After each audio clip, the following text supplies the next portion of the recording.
Kw'igenekerezo rya 9 Nyakanga, umukuru w'inama nkenguzamateka Nyeniteka Emmanuel Sinzohagera yarahaye umubonano uwuserukira igihugu c'Ubushinwa mu Burundi umupfasoni Zhao Jinping ku mugwa mukuru w'ubutunzi i Bujumbura.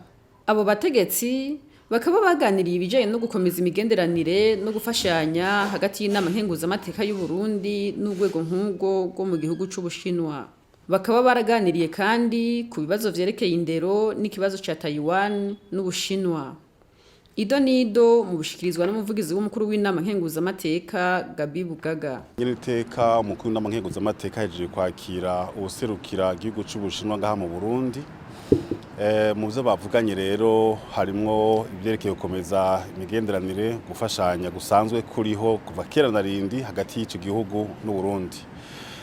Ariko rero hanini bariko bavugana ivyerekeye integuro y'inama izohuza urwego rw'inama nkenguzamateka biciye kuri bwa buryo bwa visio conference ikazohuza inama nkenguzamateka y'u Burundi.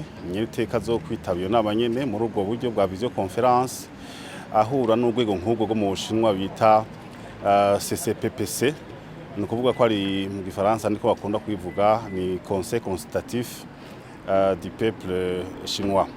Mu ijambo rimwe rero no kugira ngo babandanye bavugana ivyerekeye gukomeza imigenderanire hagaze hanini mu bisata bitandukanye. Murazi ko Ubushinwa budufasha mu vyerekeye gukomeza inyubako, mu gukomeza amagara y'abantu.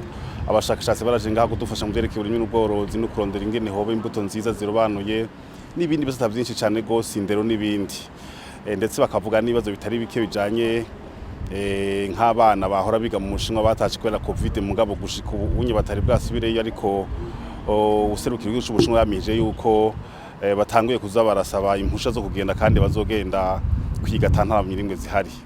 Iki naco twokongera ko nuko hariho ikibazo ca Taiwan cavuzwe. Rero Uburundi bushikiye yuko igihugu c'Ubushinwa kiba kimwe nkuko biri mu masezerano yemejwe n'ishamwe mpuzamakungu ONU mu 1971, aho Ubushinwa dushikira yuko butazogabugwa buguma ari igihugu kimwe. Niho rero igihugu cacu c'Uburundi gihagaze.